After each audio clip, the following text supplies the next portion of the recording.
But joking aside, getting AI to model some answers, really clever way of utilising AI. For years in education, we've used past papers and we've looked at exemplar material. Actually, we can be doing this in real time in a personalised way with artificial intelligence.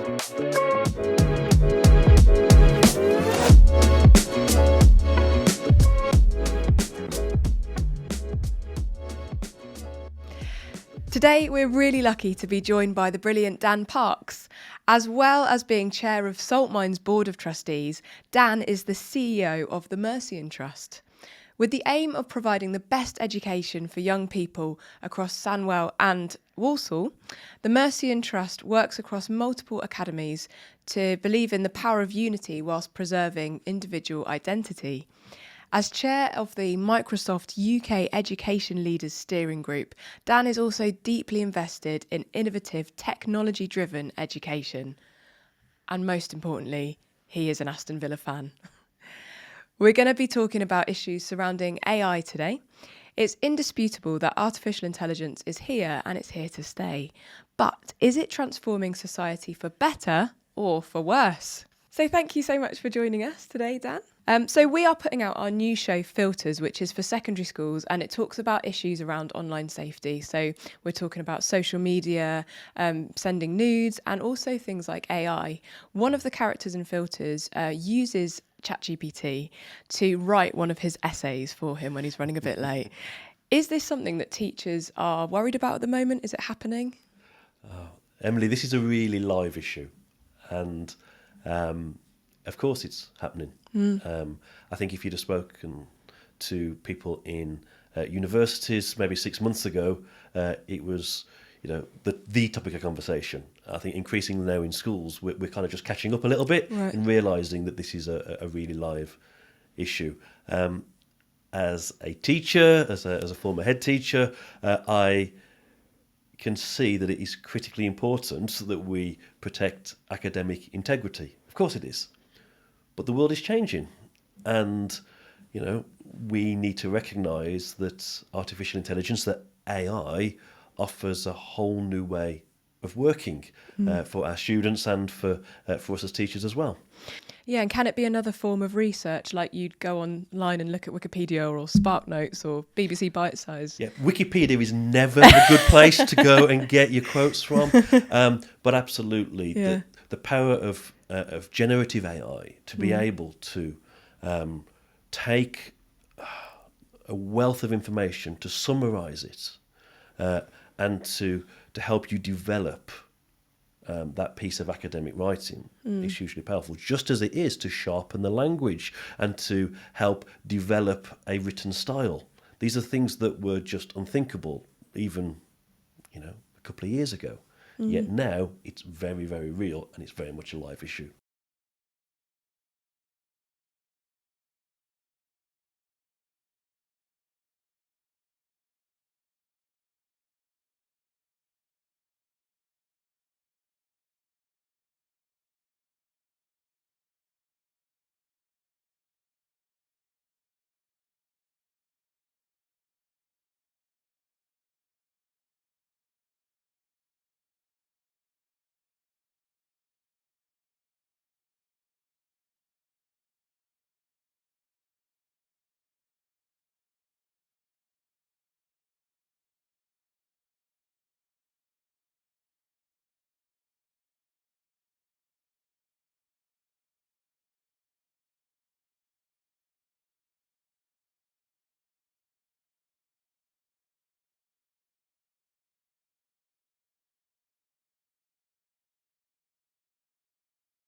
So it seems like AI does have a pretty inevitable role in the future of education.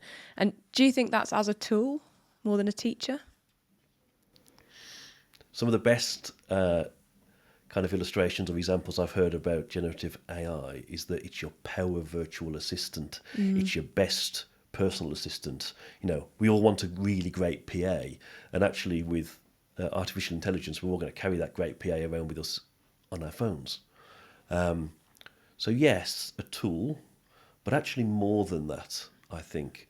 I've heard people describe artificial intelligence as, your best ever work experience student. It's not someone who you are going to give full unfettered access to everything and everyone, but actually they are going to learn, develop, and help you in a way that is far beyond a simple tool in your toolbox.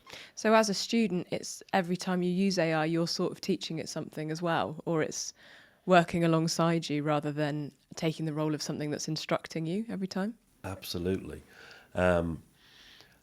It is important to understand, I think, that artificial intelligence, and we use these different, almost interchangeable terms. A subset of artificial intelligence is something called machine learning, without boring everyone by trying to explain what that means. But artificial intelligence is learning, and AI is learning from how we interact with AI. So, yes, the power of AI is going to grow and develop as a result of how we interact and coach and develop it in the short, medium and long term. Wow. So let's just go back to basics, because I'm not sure that my understanding of AI is quite there.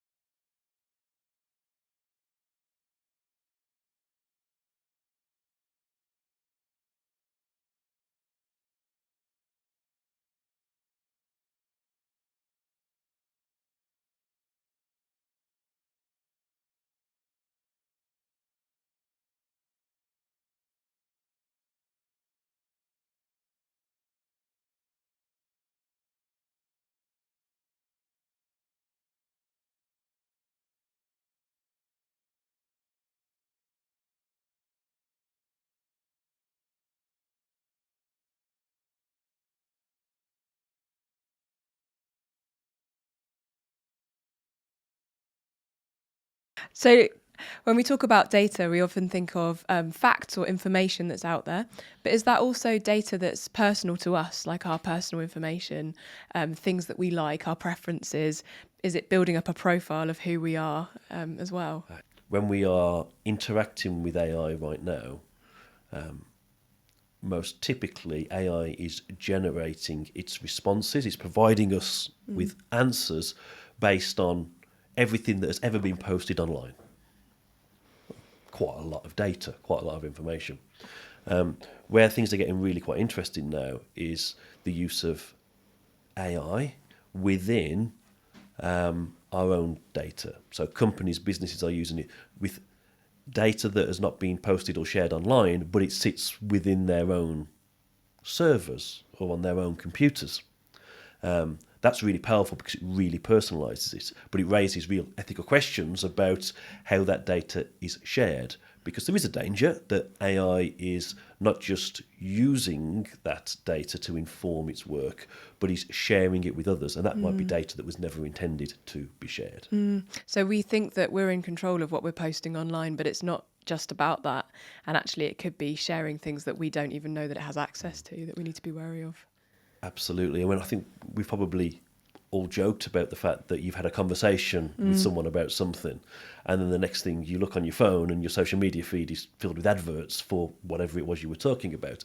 So much of what we experience on social media right now is just going to be amplified so much more with our interaction with AI.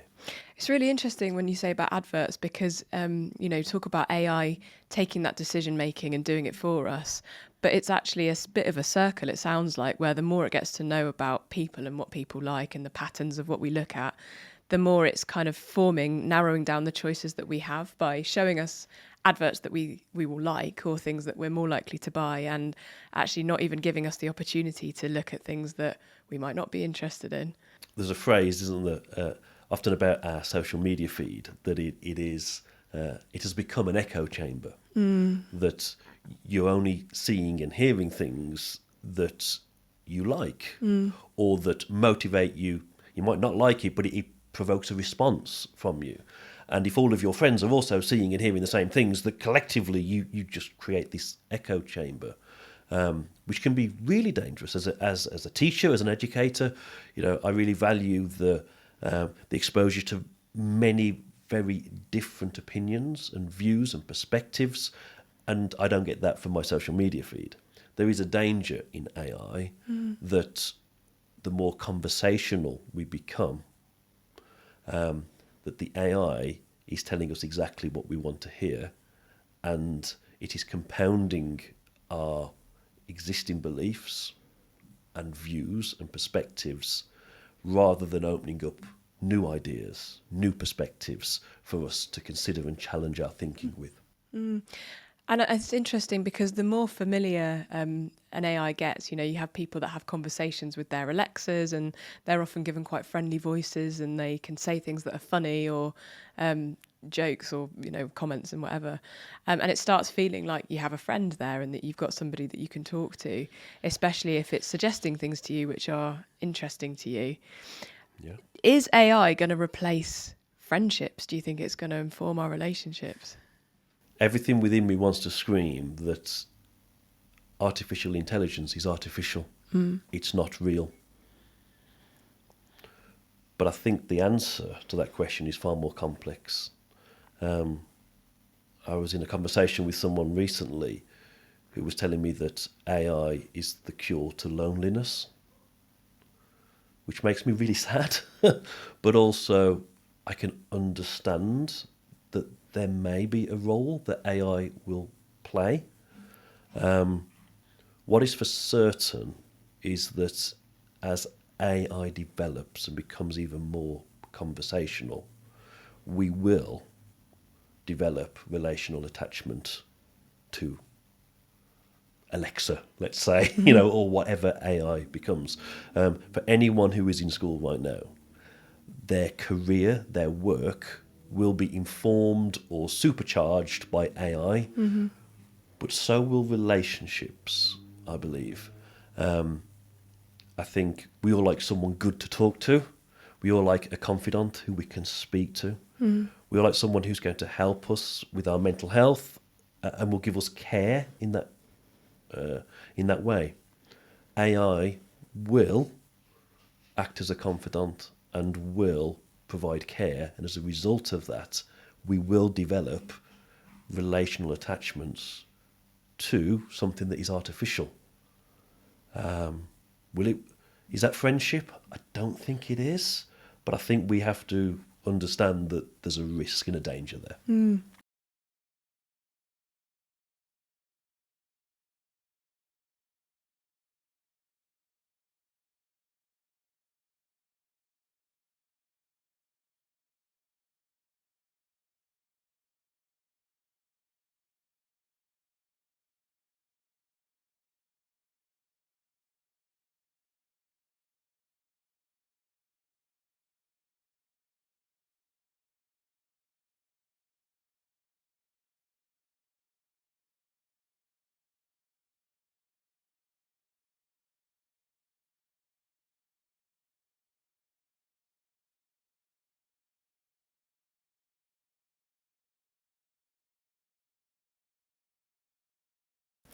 So if AI can gather information, it can make decisions for us, it can act like our friend, is there anything that AI can't do? What are its limitations? I'm really amazed by what AI can do right now today, and I think our minds are going to be completely blown by what AI can do 12 months from now, 2 years from now. The pace of change is just incredible. But there's plenty that it can't do, because ultimately it's not real. It doesn't have the heart, the emotion, the spirituality, the sense of soul. I heard someone describe AI as effectively as a parrot, a mimic. It does an incredible job of pretending to be, but it is incapable of understanding the meaning and the purpose of anything. It can create and generate amazing things, but not understand why it is creating or generating those things. I've been amazed at how some beautiful pictures have been generated, perhaps created by AI. But AI does not understand the meaning or the emotion that is conveyed through art or through music or through the spoken word. That's a really interesting line, isn't it, between creativity and generating something. And with AI being a mimic, it's always drawing from things that have already been created or put out there or shared. So if we became dependent on AI for art or music or poetry and we stopped creating our own things, would that put a limit on what AI can do? Is it dependent on us as well? I've never heard anyone ask that question, and I'm going to ponder on that. That is fab. AI is generating and creating from the wealth of human knowledge and understanding and creativity from the start of society to now, as long as it's been posted on the internet. The power of AI and the usefulness of AI comes from the data set it has access to. So up until now, that's been static. It's kind of this historical everything that's on the internet. So if we were to stop creating, what would it have to feed from, and then deliver back to us? What we know is that AI desires and needs and requires our interaction. So I would view that it's impossible for us to not be creative, because as people, we are. Whether we're good at art or whether we're good at music or not at all, doesn't matter. There's an innate creativity in all of us. So it's the interaction with AI that informs its development and grows and trains that AI to be useful. So I think as long as we're interacting with it, we are inevitably creating, and therefore it will draw from that creativity. Oh, that's so interesting. So we don't even know what kind of influence we're giving it or what we're teaching it, but it's always learning from the way that we speak. That's really interesting.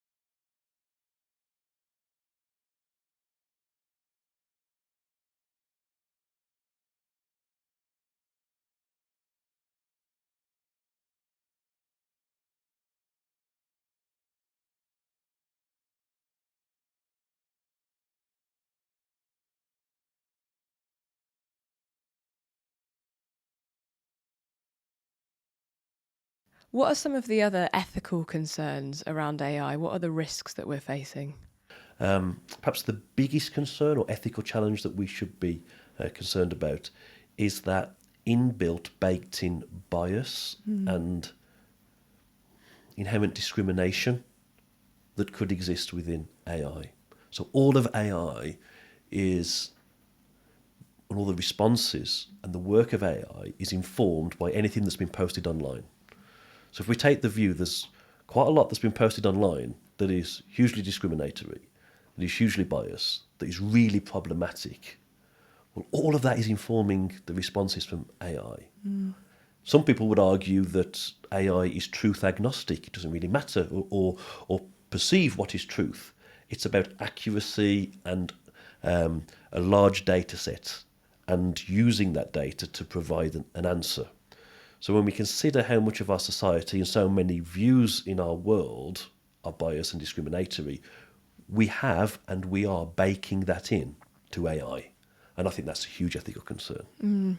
Because it doesn't have the judgment to be able to know right from wrong in a moral sense. Yeah. Absolutely. There's also a piece around transparency and accountability.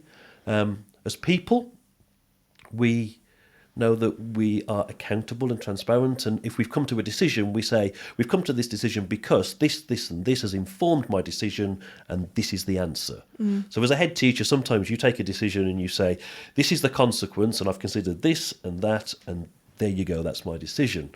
I think we should be concerned that AI is not always transparent in its sources or what has informed its decision making. I think that's an ethical concern too. That's really interesting. And thinking about the process of learning, obviously, it can be very easy when you're in school to just see education as, right, I've got to get the grades, I've got to tick all the boxes, and that's what it's all about, just kind of passing to the next level. But actually, it's that process of how we take in information, how we come to our own conclusions about it, what we choose to read or not read or believe, that's really important into informing who we are as people, isn't it? It's not just about getting the answers right at the end. It's so true. And I think AI has a fantastic role to play in that. But it's about exercising that understanding of the work that AI is doing alongside us. So as a student now, if I was studying now, I'd be certainly using AI. I wouldn't be saying I'm not going to do that because it's cheating.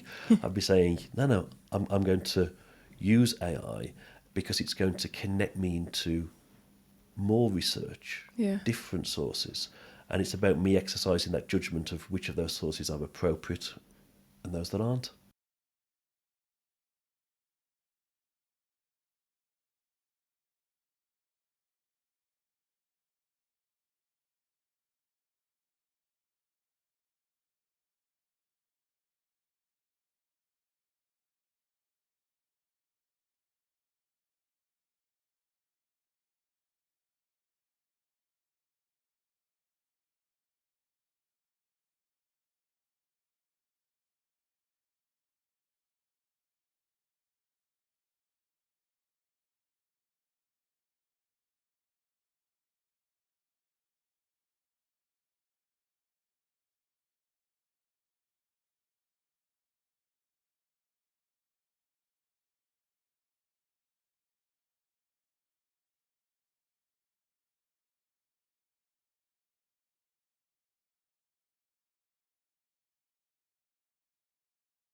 So how would you use AI if you were a student in school? What would be a good way to use AI in school? What would be a good way as opposed to an effective way? One of the most effective ways of using AI right now is to do your homework. It's really great at those 4 mark, 6 mark, 8 mark questions that often get set. It's really good. And you can say things like, give me a response for this 8 mark question that would typically score 6 or 7 marks, and it really precisely give you a really clever answer. So that's the most effective way, but I'm not necessarily sure that that's the right way, the good way, or the way that we should be encouraging. But joking aside, getting AI to model some answers, really clever way of utilising AI. For years in education, we've used past papers and we've looked at exemplar material. Actually, we can be doing this in real time in a personalised way with artificial intelligence, which is really bespoke to each individual student, which is way beyond what is possible as one teacher with a class of 30 students. And then valuing your own ability as a learner to take from that and create your own answer, or to use different sources and then come to your own conclusion, rather than feeling like you have to rely on what the AI says because it's got more information than you.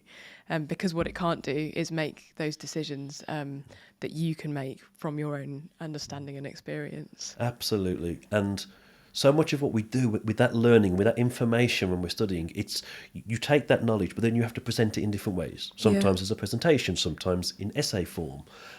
You might have to create a PowerPoint presentation for something, but then also write up your notes and submit it as a Word document. So having that first draft of those documents created by your virtual assistant, AI, is really useful and sensible use of time.